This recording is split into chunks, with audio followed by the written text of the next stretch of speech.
Усім прывітанне, з вами ізноў Кузьміцер Лукашук, і мы працягваем абмяркоўваць падзеі ў Беларусі і за яе межамі. Ну што ж, наши шчупальцы мы працягнулі праз акіян і зараз дацягнуліся да Нью-Йорку і ухапілі сябра штаба Віктора Бабарыкі, адказнага сакратара координацыйнай рады Ивана Кравцова. Добрый день, Иван.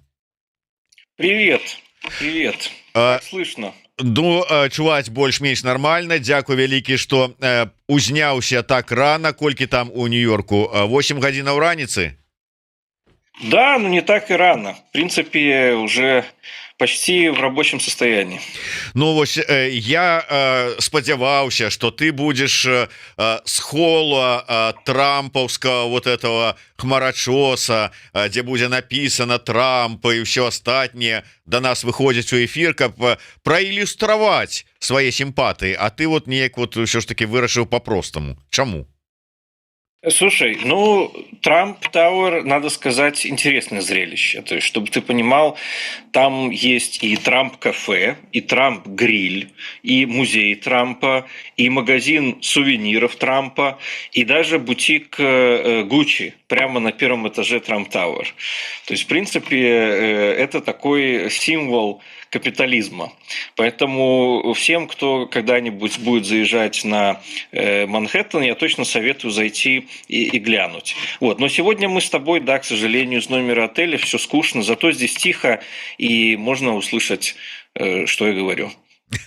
Ну да, главное, каб что-нибудь на заднем плане компрометуючае цябе там не ўзнікла, не пробегла там ці яшчэ что-нибудь вот не зрабіла. Меня сложно скомпрометировать, ты же знаешь. Ну уже-то да, пасля ўсяго того, что было, конечно.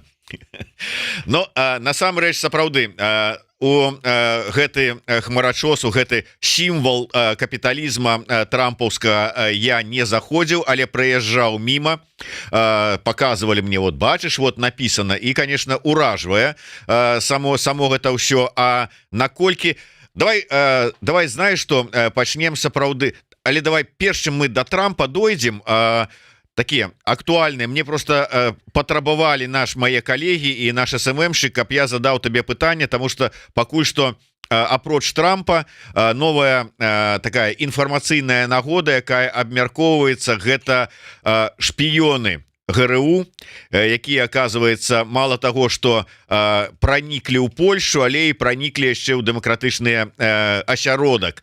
І такія была інфармацыя, что нібыта і да вашых структур нейкім чынам ці спрабавалі, ці нават прыбіліся. Што гэта было і як вы успрынялі ўсю гэтую інфармацыю?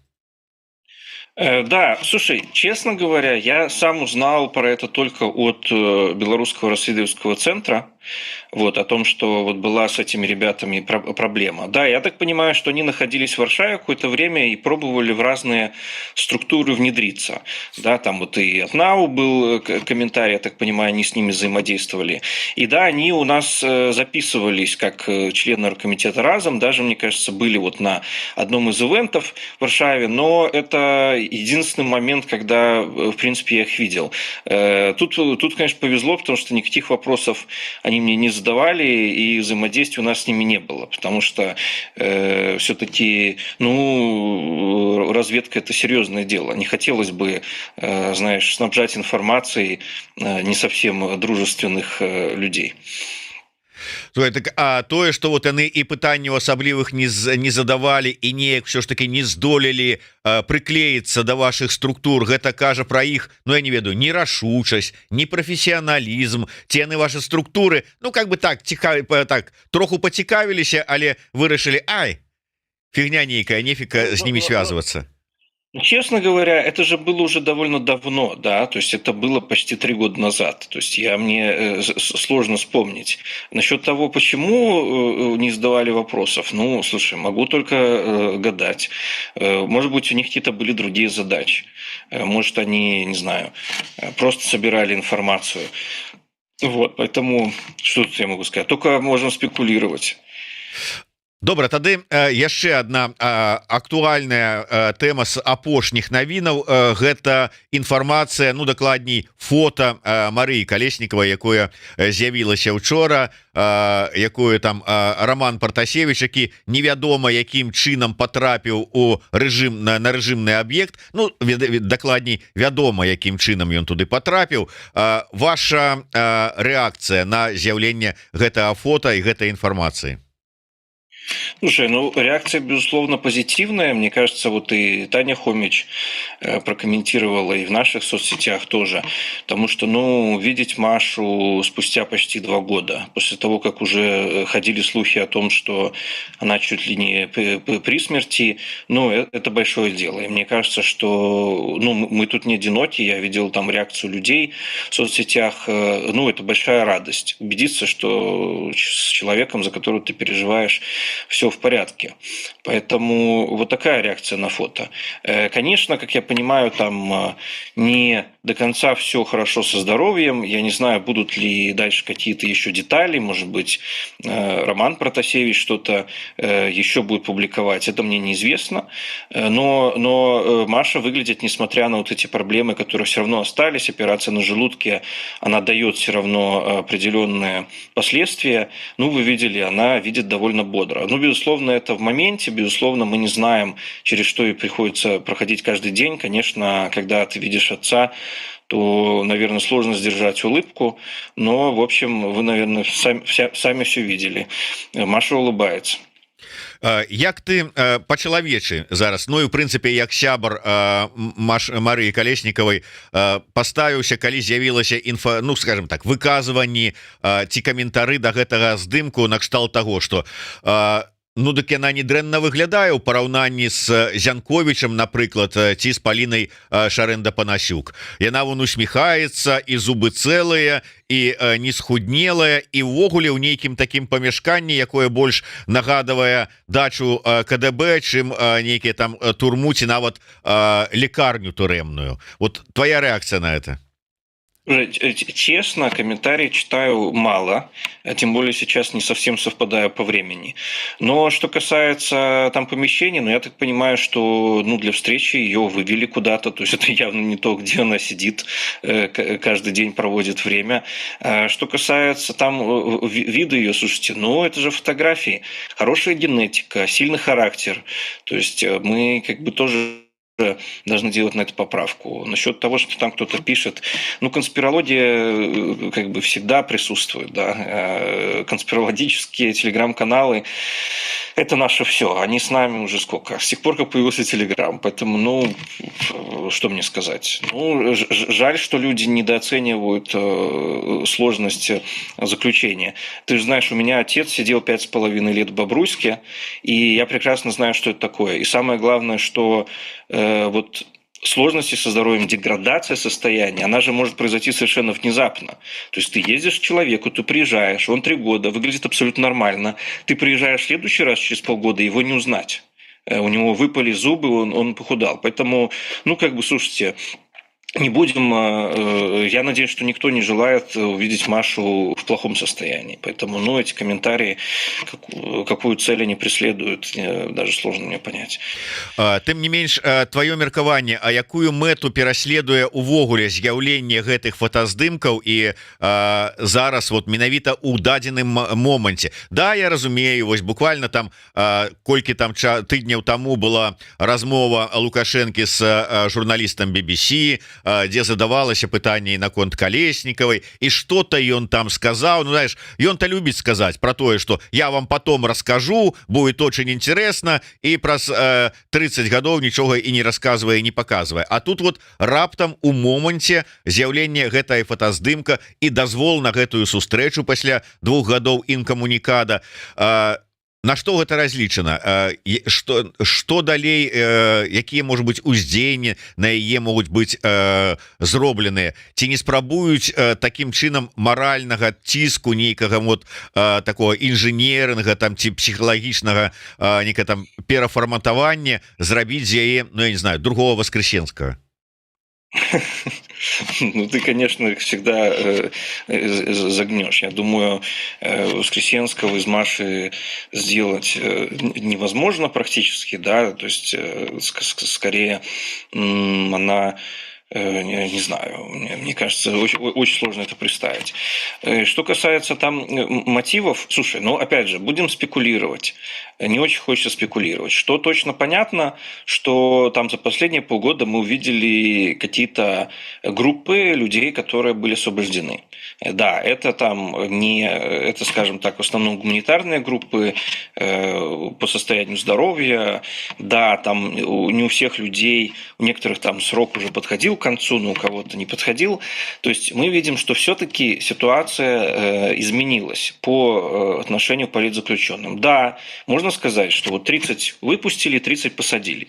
Но качественная ситуация другая, потому что до этого 3,5 года только были аресты. Сейчас, получается, аресты идут параллельно с не этим выпуском. Да? Ну, посмотрим, может, мы придем к ситуации, когда уже будут только выпускать без арестов. Это, конечно, очень оптимистично, но не знаю. Что касается мотивации, я думаю, что проблему политзаключенных, хоть как бы белорусские власти не называют их политзаключенными, да, они говорят, что в законодательстве нет такого понятия, то есть формально к этому подходит. Но проблему того, что вот, скажем так, есть вот этот нерв, ну, я думаю, все понимают, да, и в том числе по интервью BBC это тоже было видно.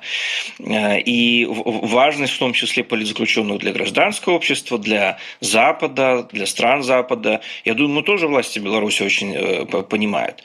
И мне кажется, что в целом будет очень сильно зависеть от контекста по войне в Украине, по тому, как там будут развиваться события. Но, конечно, в интересах Белоруссии это деэскалация. И мне кажется, что тут вот элементы вот такой работы, да, с политзаключенными, это как бы первые признаки таких наметок на возможную деэскалацию. Это, я думаю, что это нельзя еще назвать каким-то устойчивым трендом, и это может все вернуться обратно, вот, но какие-то движения в этом направлении, ну, очевидно, происходят, очевидно, что-то меняется. Слухай, ну намеки на деэскалацию, хотя да, вызволили 31, у той же день затрымали ці то 50, ці то 70 человек, это как бы такая себе деэскалация, але тым не менш, калі мы кажем про ну чаканую реакцию, мы бачым реакцию, ну нават не на вот гэтае вызваленне гэтых 30 человек, а на з'яўленне фото Марыі ужо адрэагавалі і ЗША, і Аўстрыя, і Нямецчына, і іншыя краіны адрэагавалі, але ўсё гэта, ну, выказванне такой заклапочанасці ў стылю мы патрабуем, каб усе палітвязні былі вызваленыя. Ну і што, это тое, што чаго чакае рэжым?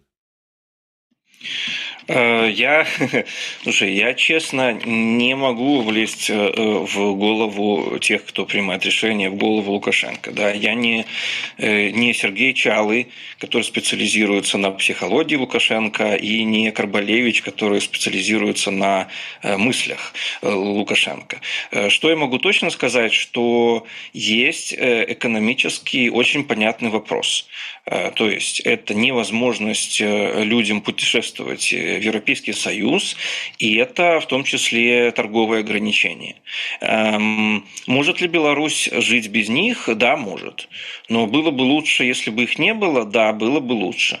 Я думаю, вот это вполне понятный интерес. А с другой стороны, есть вот так называемые страны Запада, да, ну, их называют так у нас, но они называют себя глобальный север. Вот. И там тоже вполне понятный интерес, потому что они заинтересованы в том, чтобы ситуация в Беларуси политическая нормализовалась. Нормализовалась — это значит, чтобы кризис с правами человека закончился прежде всего. А это значит, что вот этих политзаключенных и просто должно быть 0. И это единственное основное требование. Вот. Поэтому тут, в принципе, наверное, что тут гадать? С такими крупными мазками, наверное, интересы понятны. Паночка піша, Протасевич говорит, что ў пятніцу будзе інтэрв'ю с Марыяй.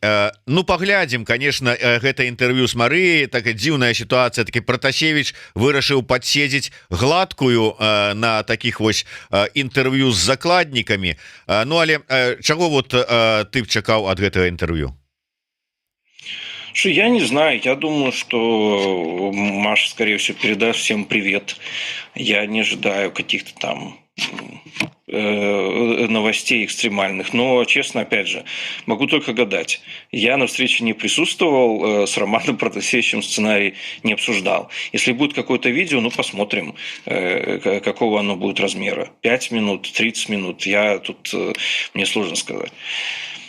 Добра, дзякуй вялікі, гэтую тэму пакінем. Так, Антон Радзівонаў піша: запытайце, калі ласка, у суразмоўцы, ці збіраецца ён, як беларускі палітык, размаўляць па-беларуску, ці гэта не важна. Дзякуй. Я, дарэчы, прыгадываю, што месяц троху болей таму Іван быў у нас у эфіры і так жвавенька гаварыў па-беларуску, але нешта, відаць, пералёт праз акіян збіў яго з нармальнага беларускага рытму. Это джетлэг, да. Немного из самолетных выбил из головы. Але ж наступным разом будем размаўляць по-беларуску. То есть мы так, по чарзе. Добра, ловім цябе на слове. Ну, тым больш, што я нават мінулы раз Івана і не прасіў, і ён сам па ўласнай ініцыятыве нечакана, па прыкладу Артёма Шраймана, загаварыў са мною ў студыі па-беларуску. Давай звернемся ўсё ж таки да трампізма, да, вот всёй гэтай сітуацыі і якое яно мае дачыненне да нас.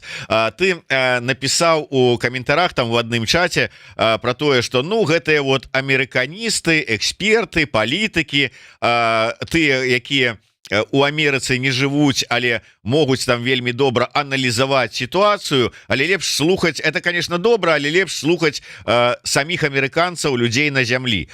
Вот тыя людзі, якія жывуць у Амерыцы, якія, можа, глыбінныя амерыканцы, з якімі ты меў зараз сустрэчы, як яны тлумачаць усё гэта і чаму прайграла дэмакратычная партыя, а выйграў Трамп?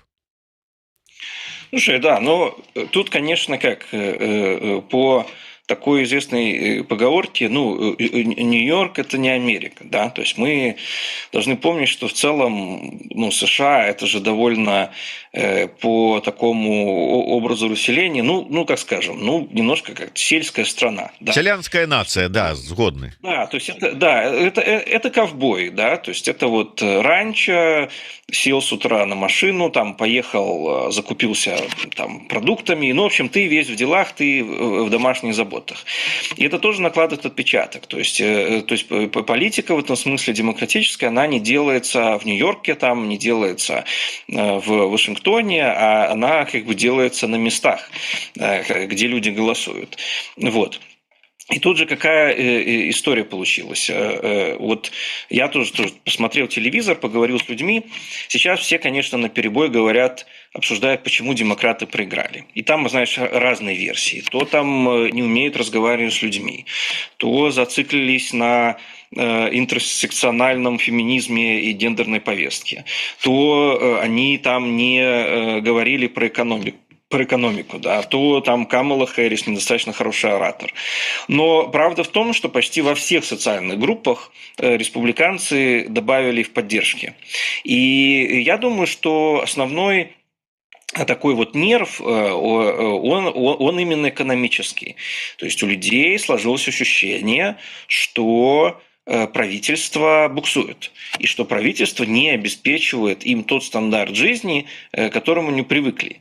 Да, то есть купить жилье в США сейчас очень проблематично, оно стоит колоссальных денег. И тут тоже... А Харрис в этом смысле, она же была из администрации Байдена. И, конечно, вот эту ассоциацию между предыдущей администрацией, которая 4 года работала, и на нее пришелся вот такой психологический, наверное, удар по снижению уровня жизни, по ощущению вот этим экономическим трудностям, то она не смогла себя отделить от этой администрации. И люди недовольны, они как бы... вот есть в обществе такое чувство недовольства. Можно сказать, что это это протестное голосование в каком-то смысле. Вот. Вот такая ситуация. И победа же действительно разгромная. То есть Трамп не только выиграл выборщиков, причем с довольно сильным перевесом, там больше 300, но и выиграл популярное голосование. А я хочу напомнить, что в 2016 году, когда он победил, Хиллари выиграла по людям, а по выборщикам победил Трамп. Просто тут немножко дисбалансированы выборщики и люди голосующие. Республиканцы забрали Сенат, верхнюю палату Конгресса. И вроде бы идут к тому, чтобы забрать и палату представителей. То есть это будет такое полное поражение демократической партии. Вот. То есть, ну вот такая история. Ну і ўсё ж таки якія ўражанні, скажи мне, як палітолог і палітык, у цябе ад Трампа, якія чаканні ад яго? Можна сказаць, что гэта будзе нейкая палітыка, ці это будзе, ведаеш, як это Роза Турарбекова сказала у нас в эфиры, такая твиттер палітыканства, калі твітамі вызначаюцца тренды палітычныя на бліжэйшыя 2 гадзіны. Слушайте, абсолютно нет. Вот у нас же как-то, вот мне кажется, что в нашем гражданском продемократическом сообществе тоже есть определенный перекос, определенный свой пузырь. Я помню, когда делали соцопросы в соцсетях, вот некоторые там Паша Слюнкин и другие, то там 80% из тех, кто голосовал, говорили, что Харрис победит. Ну, то есть в итоге, насколько мы ошибаемся в своих оценках, можно сделать выводы. Я, кстати, голосовал, что Трамп победит.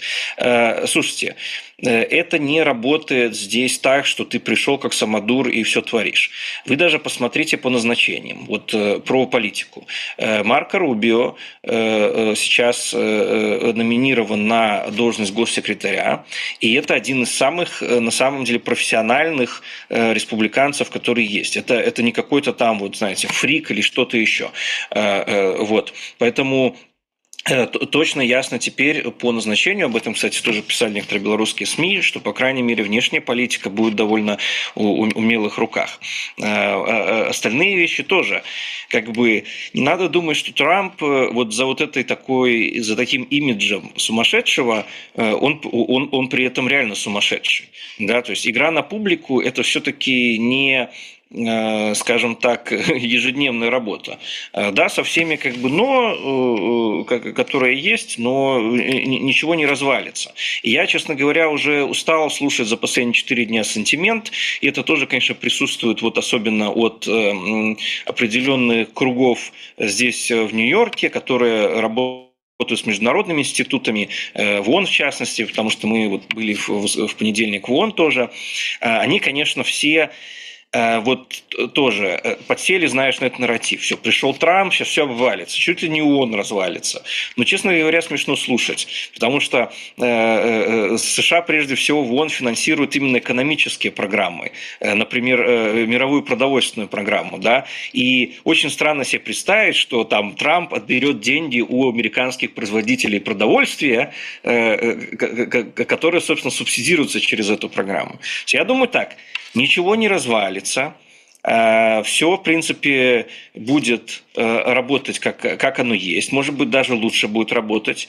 Я думаю, что Илон Маск сейчас должен проредить довольно серьезно ряды бюрократии, а бюрократия здесь колоссальных размеров. Не надо думать, что здесь все хорошо работает. Я думаю, что в целом в Беларуси, может, бюрократия даже и более эффективна. Но это, как это называется, от бедности, да, вот. И, но какие-то политические изменения будут. И прежде всего, мне кажется, что меня, как там патриота Беларуси, назовем так, да, белорусского гражданского националиста, прежде всего, конечно, интересует, что будет с Беларусью. И вот об этом я на самом деле хотел поговорить, потому что ведь отличие Трампа в том, что он декларирует немного отличные подходы от того, что делал Байден. Вот что ты думаешь на этот счет? Ты уже готовишься к сдаче Беларуси или все-таки есть надежды? Ну вот акурат таки, паколькі ты там побач, ну прынамсі калі не з Трампом, то з яго хмарачосам, то да цябе і гэтыя будуць пытанні. Хотя вот конечно тезіс грамадзянскі нацыяналізм выклікае у мяне шмат таксама розных пытанняў і асацыяцый, якое ён ўсё ж таки мае дачыненне да нацыяналізму такого здаровага, але не про гэта і не гэтым разам. Давай вот два моманта і з табой абгаворым. Ледзь не першым кінуўся віншаваць Трампа Лукашенко. Потым ён яшчэ у інтэрв'ю сваім там прапагандыстам расказваў, які там Трамп бульдозер, які ён маладзец, як ён там вот і зараз вот дэмакратыю будзе адстойваць і даказваць і гэтак далей і ўсё такое. Ну зразумела, што гэты чалавек просто так все не робіць. Ёсць нейкія, відаць, спадзевы на паўтор ад таких же адносінаў, якія былі з Трампам, з яго адміністрацыяй, з ЗША падчас першага прэзідэнцкага тэрміна Трампа. Ці апраўданыя гэтыя спадзяванні? Вот якія твои прогнозы?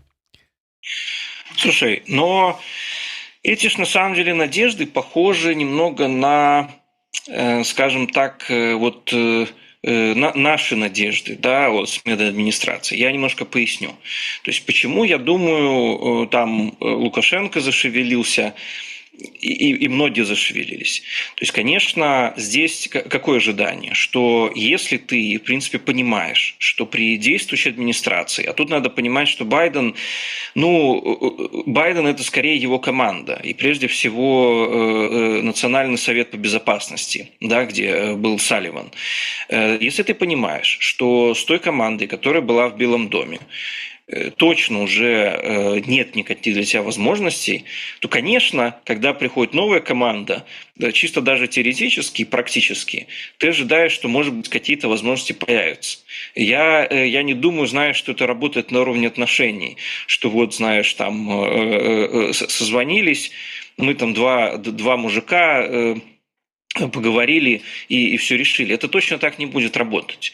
Ожидание есть скорее в том, что возможно поменяется фокус и, возможно, поменяется подход. И подход, прежде всего, связан с деэскалацией на Украине. Но я скажу так, что то, что сейчас делает демократическая администрация, это же, по сути, на самом деле мало чем отличается, потому что это была, знаешь, такая медленная смерть. То есть мы как бы даем какое-то количество оружия, помогая Украине защищаться, при этом мы не ввязываемся в прямой конфликт, они тоже работают на деэскалацию, но при этом каждый день гибнут люди. Это такая классическая тоже прокси-война во многом за счет украинцев, потому что ни один американский гражданин же не гибнет на территории Украины, и это все понятно. А с Трампом, ты знаешь, это такая рулетка. Тут будет все либо лучше, либо хуже, но зато очень быстро. Я думаю, вот в этом как бы есть разница. И поэтому, я думаю, там вот и Лукашенко в этом же случае тоже комментирует. Потому что для него, безусловно, выгодна деэскалация. Если Украина с Россией заключит какую-то сделку, либо о прекращении огня, либо о заморозке конфликта, я не знаю еще что, то для Беларуси, как для государства, это будет открывать, ну и вместе с тем для Лукашенко, потому что он по-прежнему контролирует это государство, будет открывать больше возможностей, в том числе для дипломатии. Потому что, ну вот, мы часто говорили про переговоры с Западом, если ты помнишь, особенно до войны, но когда у тебя, по сути, две воюющие стороны, то переговоры вести очень сложно. Если это хотя бы худой какой-то мир, хотя бы замороженная ситуация, то это уже другая история. Поэтому я думаю, что вот с этим связан, да, этот оптимизм. Насколько там он оправдан, я не знаю. Но то, что Вашингтон, я думаю, будет заинтересован в деэскалации конфликта на Украине, это 100%. Добра, давай з другога боку падыдзем. Я тут у адным тэлеграм-канале, чаце, не буду называть, дарэчы, ён мяне расчараваў, гэты канал такое, я думаў, збор экспертаў, а там как-то зборышча тролей больш падобна на тое, але тым не менш, читаю про тое, что ну ўсё, дэмакратычныя сілы банкроты, яны ставілі на дэмакратаў, зараз прыйшоў Трамп, з якім вот у дэмсіл беларускіх ніякіх адносінаў не будзе, грошай выдаткоўвацца не будзе, контактаў не будзе, і короче сушыце сухары, наступаюць бедныя часы, і вы там нікому не цікавыя. Як ты лічыш, все ж таки якія адносіны ты такі ввогуле каментар пакінуў про тое, что Трамп для Беларусі, для дэмакратычнай нармальнай новай Беларусі гэта добра, гэта на карысць. Чаму? Патлумач, калі ласка.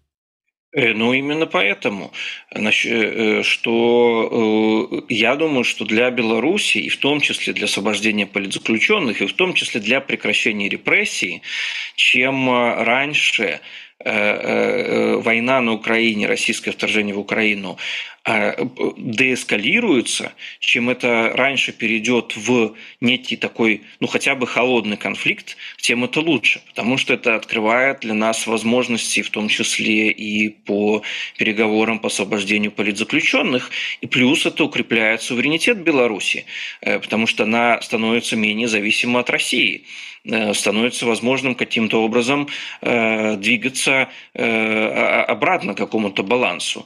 Да, понятно, тут максималисты могут сказать, что это не решает основной задачи, потому что у кого-то основная задача это избавиться от Лукашенко. Но мне кажется, что сейчас мы не в этой ситуации, мы не можем эту задачу решать. Это не 2020 год. И сейчас, честно говоря, я больше переживаю за то, чтобы люди вышли на свободу, и чтобы мы страну не потеряли. Потому что если горячий конфликт, наоборот, будет разрастаться, то, знаете, то, что сейчас происходит, это еще могут быть цветочки. Да, я понимаю, вы сейчас скажете, что я повторяю нарративы белорусской пропаганды. Но ведь пропаганда не всегда говорит неправду. В этом же как бы парадокс, что вот как раз вот этот тезис, он в этом смысле, наверное, объединяющий. Они поэтому же на его и сели. Потому что, наверное, никто не хочет, чтобы по нашим домам стреляли самолеты. Я не думаю, что это там реалистичный сценарий, но в целом деэскалация войны на Украине точно открывает какие-то возможности. Поэтому я говорю, что Трамп для Беларуси лучше, потому что я с ним тоже связываю некие надежды по изменению геополитической стратегии и подходов. Что касается демократических сил, точно это не работает так, что ты кран закрутил и все. Точно поддержка гражданского общества будет продолжаться. Есть Европейская комиссия, есть агентство США по развитию. Честно говоря, меня вопросы денег, грантов не очень интересуют, так как я ни один грант ни разу не получал за эти 4 года. Но, наверное, для тех, кто там для медиа, для других, я так понимаю, что, конечно, это критично. Я не думаю, что кто-то закроет агентство по международному развитию, да, вот. Но что касается там каких-то высокоуровневых контактов, наверное, да, наверное, конечно, если бы продолжала работать та же администрация, то там у демократических сил, у Светланы Тихановской, которая как бы вроде представляет все демократические силы, было бы точно больше шансов на какой-то высокий уровень контактов. Для, думаю, Трампа и его администрации ценность как бы вот этого символизма, она здесь будет точно ниже, а если они будут активно заниматься в ближайшие полгода-год именно украинским вопросом, то тогда даже это будет работать и в минус. Да, мы же знаем, что там Зеленский тоже, он, например, всячески избегает встречи с лидерами белорусской оппозиции, и это, в принципе, понятно, потому что эти два вопроса, они плохо совмещаются. Вот, да, поэтому в этом смысле, наверное, тоже какой-то мы ощутим на себе эффект. Но какой это будет эффект, будет ли это эффект прям разрушающий, и я опять же сомневаюсь. Но все происходит постепенно. Мы посмотрим, что будет дальше. Я вярнуся, наш глядач дакладней вяртае да твою тэза про тое, что Трамп пры ўладзе, прэзідэнт ЗША Трамп гэта добра і ўзмацняе, працуе на ўзмацненне суверэнітэта Беларусі. Ну і маўляў, тут кажуць, якім чынам яно ўсё ж таки звязана. То есть ты это звязваеш менавіта с аслабленнем России, ці вот якая логіка?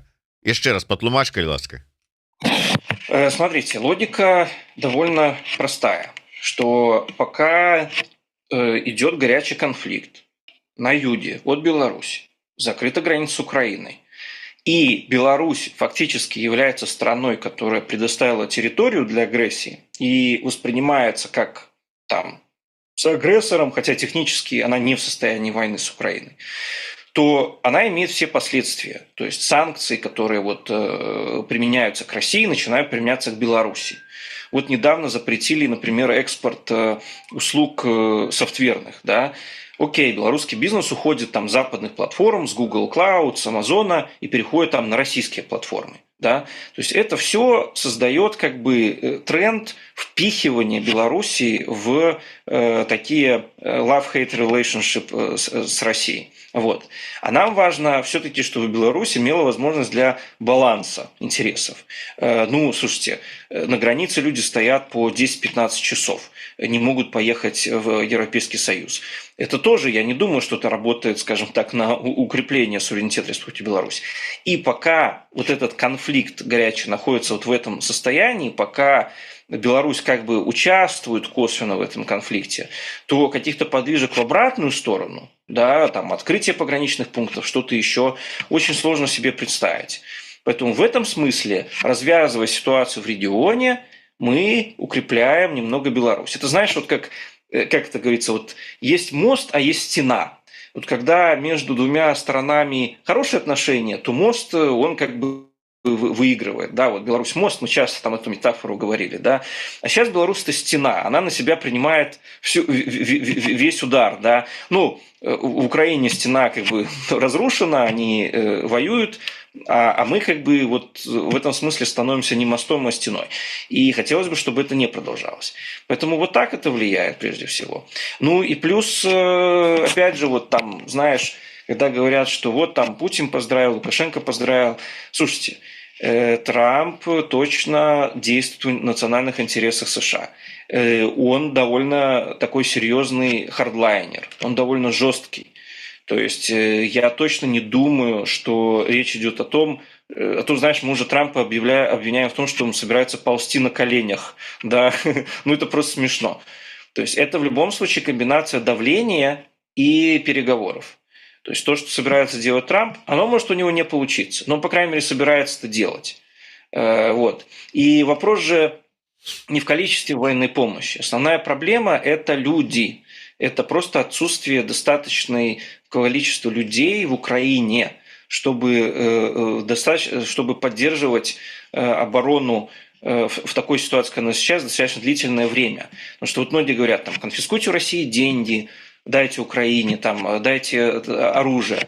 Слушайте, проблема не в деньгах. Деньги есть. Проблема уже даже не в оружии, хотя была проблема в производстве и снарядах, но проблема именно в людях. Кто будет воевать? В этом же вся проблема. И эту проблему так просто не починишь. Вот. Это невосполняемый ресурс. Вот. Это тоже надо учитывать, когда мы там думаем о том, там, даст Трамп денег, не даст. Сейчас уже не в деньгах дело. Ну так от бачыце, відаць, каментары чытае Іван, таму яго подлавілі на тое, што ён сказаў на Украіне, ён хуценька выправіўся і ўжо говорит правильно ва Украіне. Ну, дарэчы, тэма Беларусі як моста, яна актуальна і педаліруецца яшчэ з часоў Абдзіраловіча. Так что мы это ўсё ведаем, не ведаю толькі вот да чаго это прывядзе. Давай, может быть, паглядзім, калі на развіццё адносінаў, ці, скажем, падтрымка хаця бы адносінаў, калі разлічваць на сустрэчу умоўная там ціханаўскай з Трампам хутчэй за ўсё не даводзіцца, ну то хоць этот самый стратэгічны дыялог працягвацца будзе, ці ўсё конец таксама? Нет, стратегический диалог в этом году точно будет. В начале декабря в Вильнюсе приедет делегация из Госдепартамента, поэтому в этом году он точно продолжится. Но у гэтым годзе яшчэ Байден как бы при уладзе, так что мы говорим про... Слушай, это на самом деле открытый вопрос, я так скажу. До определенного времени, честно говоря, не было понятно, будет ли в этом году стратегический диалог. Да, потому что формат довольно амбициозный, но, скажем так, все равно это знаешь, формат таких консультаций секторальных, да, там по медиа, по, там, не знаю, по правозащите. То есть это не какой-то такой, скажем так, уникальный, да, формат, потому что ты консультации можешь, так как, он уникальный в плане того, что он массовый, да, то есть там собираются две делегации, смотрят друг на друга, и он уникальный в том, что в прошлом году были довольно встречи высокого уровня, но он не уникальный по содержанию, потому что эти же самые консультации, конечно, ты можешь получать и как билатерально, да, ты можешь, собственно, разговаривать с медиа, есть огромное количество структур, и есть штат посольства США в Вильнюсе, который там взаимодействует с этими структурами. Поэтому, ну, вопрос ты ставишь правильно, ответить на него, наверное, сейчас невозможно. Я вот буду в Вашингтоне 19 ноября, я этот вопрос задам. Я думаю, что на него мне тоже никто не ответит, потому что точно будет с новым госсекретарем, там, скажем, утряска первые там месяцы, в общем, и, может быть, какие-то кадровые перестановки. Поэтому, ну, что могу сказать? Входим в эпоху турбулентности. Куда эта турбулентность нас вынесет, это вопрос. Может быть, еще хуже. Но тут, знаешь, логика какая?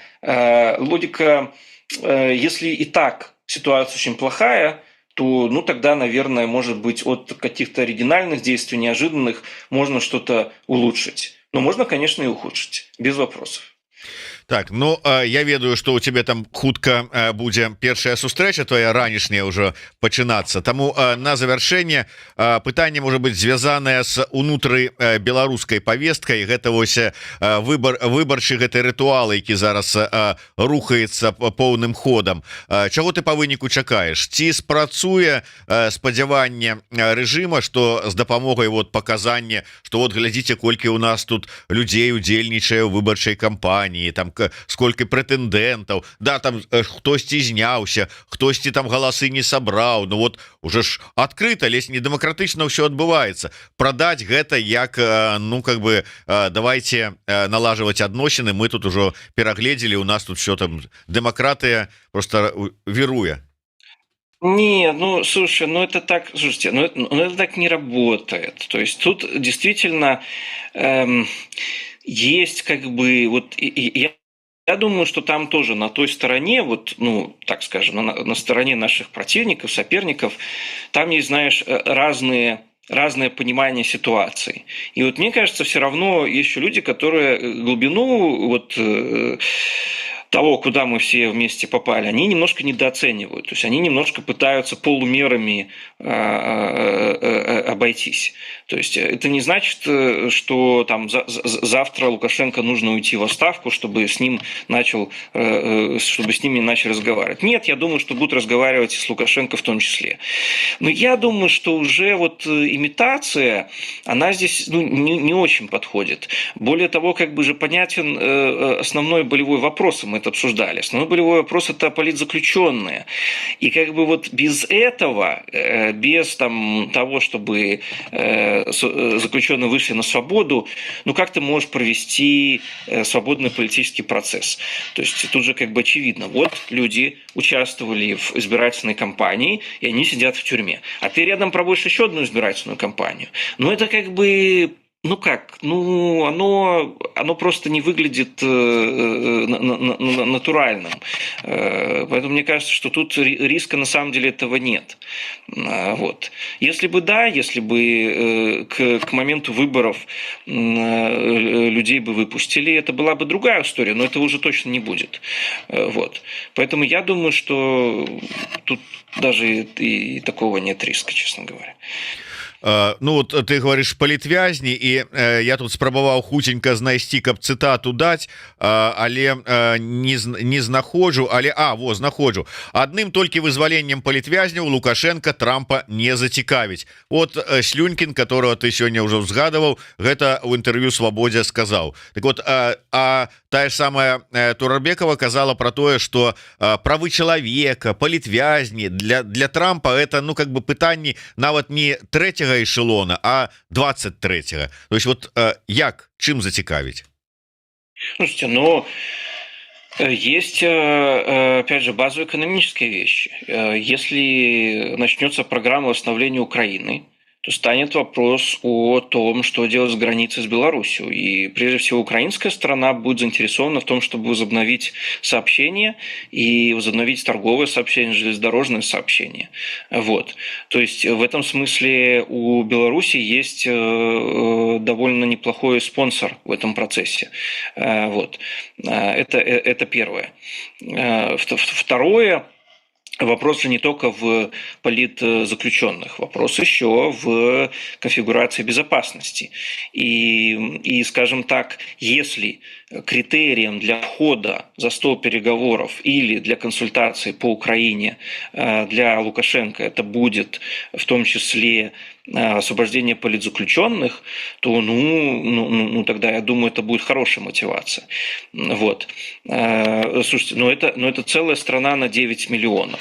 Да, конечно, это точно не пункт номер 50 даже в повестке здесь, да, потому что основной пункт повестки – это Китай. И если мы так рассуждаем максималистично, то и конфликт на Ближнем Востоке, и вторжение России в Украину – это тоже не номер один того, с чем занимаются, чем озабочены американские политики. Потому что проблема номер один – это Китай, потому что это реальный основной конкурент. Но почему заинтересовать? Я не думаю, что Лукашенко должен кого-то заинтересовывать на самом деле. Вот же в чем вопрос. Есть понятная проблема в регионе, есть горячий конфликт, и есть еще, скажем так, санкционный режим, есть проблема экономического восстановления Украины. И Беларусь тут будет предлагать какие-то вещи со своей стороны. И на эти вещи как-то будут реагировать. И вопрос политзаключенных, я думаю, будет фигурировать в повестке. То есть я не думаю, что, ты знаешь, надо расценивать в виде подарков. Это может произойти в процессе других процессов, я бы так сказал. И думаю, что, конечно, экономика здесь диктует прежде всего основные позиции. Так, такой паліталагічны тэрмін больш працэс других працэсаў. Вот трэба будзе запомніць, буду это самое уживать, як мне Павел Барковский научыў, у кожнай незразумелай ситуации говори слово диалектика, тады будешь выглядать у контексте. Дякую вялікі. Іван Краўцоў быў з намі на сувязі з Нью-Йорка. Зміцер Лукашук працаваў для вас у эфиры. Слухайте, глядзіце, подписывайтеся на YouTube канал Еврорада, калі для вас гэта бяспечна, расширвайте, каб як мага большая колькасць людзей нас побачила. Ну а мы будем сачыць за падзеямі і тым, як там працэс у працэсе рухаецца. Дякую, до сустрэчы. Хорошего дня, пока.